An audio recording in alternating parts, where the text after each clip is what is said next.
हरिओम। भारतीय संविधान में समानता का अधिकार सर्वोपरि कहा गया है और ये अनुच्छेद 14 से 18 तक विस्तृत रूप से वर्णित है। अनुच्छेद 15 कहता है कि किसी भी व्यक्ति को धर्म, जाति, मूल, वंश, जन्म स्थान, रूप, रंग के आधार पर भेदभाव से नहीं देखा जाना चाहिए, उसके साथ भेदभाव नहीं किया जाना चाहिए और सबको समान रूप से देखा जाना चाहिए। जबकि अनुच्छेद 16 कहता है कि सार्वजनिक रोजगार के अवसर सभी को एक समान रूप से मिलने चाहिए। लेकिन क्या ऐसा हो पा रहा है? शायद नहीं, शायद क्या बिल्कुल ही नहीं। हमारे देश में आरक्षण की विषवेल इस तरह से व्याप्त है कि प्रतिभाएं लाचार हैं और जिनमें प्रतिभा नहीं है वो सिर्फ आरक्षण के बल पर आज की डेट में, आज की तारीख में भारत में नौकरी कर रहे हैं, रोजगार कर रहे हैं और सुविधाओं का फायदा उठा रहे हैं। वो किस लिए? जाति और वर्ण पर। हरिजन, दलित, महादलित, पिछड़ा, अति महापिछड़ा, ये कहां से आए? ये संविधान से नहीं आए। ये कुछ भ्रष्ट राजनीतिज्ञों के दिमाग से निकले हुए शब्द हैं जिन्होंने इस समाज को जातियों में बांट दिया। हम वही लोग हैं जो कभी प्रतिभा के हिसाब से वर्णों में विभाजित थे। आज हम वो हैं जो वर्णों में इसलिए विभाजित हैं क्योंकि हमें आरक्षण चाहिए।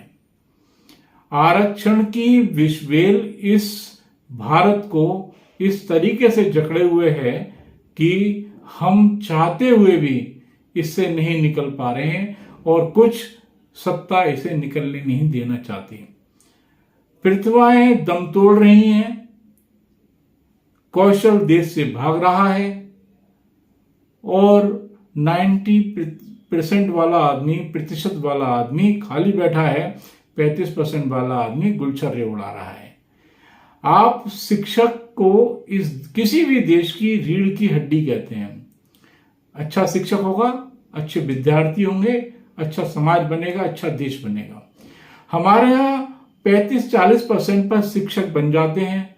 क्या कोई शिक्षक जो 35% पे, 40% पे आरक्षण से बना है अपने पूरे जीवन काल में, शैक्षिक जीवन काल में किसी विद्यार्थी को 95 या 90%, 100% नंबर का छात्र बना सकता है? शायद नहीं। वो खुद ही अप्रतिभावान है, उसके अंदर खुद ही जो है प्रतिभा नहीं है, तो वो कैसे कर पाएगा? आप आम के पेड़ में अमरूद लगाने की कोशिश कर रहे हैं, आप बेर के पेड़ में पपीते लटकाने की कोशिश कर रहे हैं। अरे नहीं हो पाएगा। इस देश को बचाइए, देश से आरक्षण हटाइए, प्रतिभाओं को देश में रोकिए, इस देश का विकास कीजिए। इस देश में आज क्यों होमगीर, जहांगीर, बाबा नहीं होते? इस देश में आज क्यों लोक मुद्राएं नहीं होती? आज इस देश में क्यों चाणक्य नहीं होते?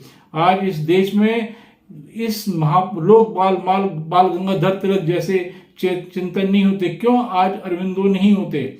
नहीं होते इसलिए क्योंकि उस समय आरक्षण नहीं था, आज आरक्षण है। कोई बनना चाहेगा उसे बनने नहीं देंगे, समाज में वर्गों में बांट देंगे। इस देश को बचाने के लिए सबसे पहले समान अधिकारों को, मौलिक अधिकारों को समान रूप से आप लागू कीजिए, संविधान को सही ढंग से लागू कीजिए, फिर देखिए देश कैसे तरक्की करता है। भारत माता की जय, राष्ट्र की जय हो, आपकी जय हो, धर्म की जय हो, अधर्म का नाश हो। भारत माता की